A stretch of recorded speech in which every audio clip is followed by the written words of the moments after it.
നമുക്ക് ജവഹർലാൽ നെഹ്റു തൊട്ട് എടുക്കാം. ഞാൻ കറക്റ്റ് സമയം നോക്കിക്കൊണ്ടാണ് പ്രസംഗിക്കുന്നത്. ജവഹർലാൽ നെഹ്റുവിന്റെ കാലഘട്ടത്തിൽ ഇന്ത്യയിൽ അദ്ദേഹം പറഞ്ഞു, ഉറുദു 15 ഭാഷകളുള്ളതിൽ ഒരു ഭാഷയായിരിക്കണം. ഹിന്ദിയും അതിലൊരു ഭാഷ മാത്രമാണ്. അന്ന് ഹിന്ദി അതിലൊരു ഭാഷ മാത്രമാണ്. രണ്ടാമത് സംസ്ഥാനങ്ങൾ ഭാഷയുടെ പേരിൽ വേണമെന്ന് പറഞ്ഞപ്പോൾ, അതേമാതിരി സംസ്ഥാനമുണ്ടല്ലോ ഇന്ത്യയിൽ, ലക്ഷദ്വീപ് ഉണ്ടല്ലോ, union territory, Jammu and Kashmir ഉണ്ടല്ലോ. ആർട്ടിക്കിൾ 370 ഇവരെടുത്ത് മാറ്റിയെങ്കിലും അവർ 70 കൊല്ലം നിലനിർത്തി. ജവഹർലാൽ നെഹ്റു നിലനിർത്തി. അപ്പൊ അത് നിങ്ങൾ മനസ്സിലായി. പിന്നെ സ്വാതന്ത്ര്യത്തിന് സമരത്തിന്റെ കാലഘട്ടത്തിൽ, അല്ല നമ്മുടെ സ്വാതന്ത്ര്യത്തിന് സമയകാലഘട്ടത്തിൽ ഇവിടെ സംവരണം ഉണ്ടായിരുന്നില്ല. ഏതാനും കുറച്ച് സംസ്ഥാനങ്ങൾ, അതിൽ കേരളത്തിൽ മാത്രം ഞാൻ പറയാം, ഒരു സംവരണം ഉണ്ടായിരുന്നുള്ളൂ. പിന്നീട് സംവരണം വന്നില്ലേ, ഓരോ സംസ്ഥാനത്ത് സംവരണം വന്ന് സംസ്ഥാനത്ത് സംവരണം ഉണ്ടായിരുന്നു.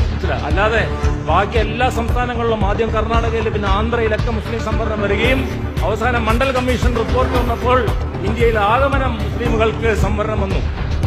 അതുകൊണ്ടാണ് ഇപ്പോൾ അധികം IAS ഓഫീസർമാരെയൊക്കെ നമ്മൾ കാണുന്നത് മുസ്ലിമായിട്ട്. IAS IPS കാണുന്ന സംവരണം വന്നുകൊണ്ടാണ്. അടുത്ത് വരുന്നത് ന്യൂനപക്ഷ പദവി.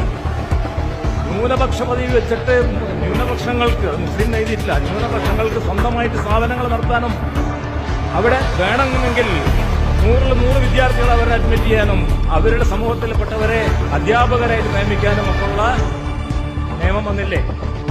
ആ നിയമം UPA ഗവൺമെന്റ് പറഞ്ഞെന്ന് വെച്ചാൽ, ഏതെങ്കിലും പ്രാദേശിക ഗവൺമെന്റ് അതിനെതിരായിട്ട് നിൽക്കുകയാണെങ്കിൽ നിങ്ങൾ 3 മാസം കൊണ്ട് മൈനോറിറ്റി കമ്മീഷനെ അപ്രോച്ച് ചെയ്തോളൂ. ഇതൊക്കെ പ്രായോഗികമായി നടപ്പാക്കുന്ന ആൾക്കാരെ ഞങ്ങൾ. 100 MES സ്ഥാപനങ്ങൾക്ക് ന്യൂനപക്ഷ പദവിയുണ്ട്. ഇനി ഞങ്ങൾക്ക് പേടി അതെങ്ങനെ എടുത്തു കളയുമെന്നോ, അതെന്തെങ്കിലും ടെക്നിക്ക് പറഞ്ഞുകൊണ്ട് എടുത്തു കളയുമെന്നതാണ്. അതേമാതിരി തന്നെ രാജീവ് ഗാന്ധിയുടെ മണ്ടത്തരം വരെ, ശിലാന്യാസ് വരെ ആർക്ക് അനുകൂലമായിട്ടാണ് നിന്നിരുന്നവര്? അവർ മുസ്ലിം സമുദായത്തിന് അനുകൂലമായിട്ടാണ് കോൺഗ്രസ് പാർട്ടി നിന്നിരുന്നത്. പിന്നെ PV നരസിംഹറാവു വരെയല്ലേ കാര്യങ്ങൾ പോയിട്ടുള്ളൂ. ഇപ്പോഴും കോൺഗ്രസിന്റെ സമീപനം അങ്ങനെ തന്നെയാണ്. ആരും പോയില്ലല്ലോ. പ്രാൺ പ്രതിഷ്ഠയ്ക്ക് ഏതെങ്കിലും കോൺഗ്രസ് നേതാക്കന്മാർ പോയോ? ഇന്ന് കൂറുമാറിക്കൊണ്ട് ഉള്ളിക്കൂടെ പണിയെടുത്തുകൊണ്ടിരുന്ന അശോക് ചവാനും കമൽനാഥൊക്കെ പുറത്തു കൊണ്ടുവരും. അവർ പുറത്തു പോയിക്കോട്ടെ, കുഴപ്പമൊന്നുമില്ല. കോൺഗ്രസ് നേതാക്കന്മാർ വലിയ ഇതല്ലല്ലോ. അങ്ങനെ ഞാൻ പറയണം. എന്തിനും നമ്മുടെ ഈ ലക്ഷദ്വീപിലെ ആൾക്കാർക്ക് ഗിരിവർഗ സ്റ്റാറ്റസ് ഉണ്ട്, അറിയോ? ചിലർ തങ്ങന്മാരാണ്, അവർ ഗിരിവർഗക്കാരുമാണ്, ട്രൈബൽ. അതിന് പുറമെ അവർക്ക് നമ്മൾ പറയാ ഷെഡ്യൂൾഡ് കാസ്റ്റിന്റെ ഇതും കിട്ടുന്നുണ്ട്, സംവരണവും കിട്ടുന്നുണ്ട്. അപ്പൊ അതെങ്ങനെയുണ്ട്? അതൊക്കെ ഈ രാജ്യത്ത് നടപ്പാക്കിയിരുന്നു ഒരു കാലഘട്ടത്തിൽ. ഇതിപ്പോ കോൺഗ്രസ് മാത്രമല്ല, അതിനുശേഷം വന്നിട്ടുള്ള ജനതാ പരിവാർ മുഖ്യമന്ത്രിമാർ, ലാലു പ്രസാദ് യാദവും മുലയം സിംഗ് യാദവും അടക്കമുള്ളവർ. അവിടെ മുലയം സിംഗാണ് പൂട്ടിട്ടത്. ഇവിടെ മറ്റേ ഇവിടെ കാശി ഇതിൽ തർക്കം വന്നപ്പോൾ അത് കൂട്ടണമെന്ന് ലാലു പ്രസാദ് യാദവാണ് LK അദ്വാനിയെ പിടിച്ച് അറസ്റ്റ് ചെയ്തത്. അപ്പൊ നമ്മൾ കൂട്ടായ്മ മാത്രമല്ല, നമ്മളുടെ കൂട്ടായ്മ മാത്രമല്ല, ഇന്ന് കേരളത്തിൽ ആഗമനം നടക്കുന്ന മാതിരി എല്ലാ സമൂഹങ്ങളിലും നമ്മളോട് ചേർന്ന് നിൽക്കുന്ന ആൾക്കാരെ കൂട്ടുപിടിച്ച്, രാഷ്ട്രീയത്തിൽ മാത്രമല്ല വിദ്യാഭ്യാസ രംഗത്തായാലും മറ്റെന്ത് രംഗത്തായാലും അവരെല്ലാം കൂട്ടുപിടിച്ചുകൊണ്ട് നമുക്ക് മുന്നേറണം.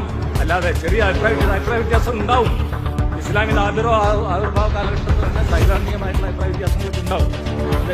ഞാൻ ഫുള്ളായിട്ട് നമ്മുടെ മുജീബുർ റഹ്മാൻ പറഞ്ഞത് 1/3 കാര്യങ്ങളോട് ഞാൻ യോജിക്കുന്നു. അദ്ദേഹത്തിന് രാഷ്ട്രീയ കാഴ്ചപ്പാടുള്ളതാണ്. ഞാനൊരു രാഷ്ട്രീയ കാഴ്ചപ്പാട്, മറ്റുള്ളവർ ചിലപ്പോൾ ദിക്കുള്ള കാഴ്ചപ്പാടുണ്ടാവും. ഞങ്ങളുടെ അഭിപ്രായത്തിൽ പോരാട്ടം വരെയാണ്. പോരാട്ടത്തിന് നമ്മളെല്ലാവരും ഒരുമിച്ച് നിൽക്കണം. ഇതിലെങ്കിലും നമുക്ക് ഒരുമിച്ച് നിൽക്കാമല്ലോ. മറ്റുള്ള കാര്യങ്ങളിൽ നമ്മൾ ഒരുമിച്ച് നിൽക്കുന്നുണ്ട്.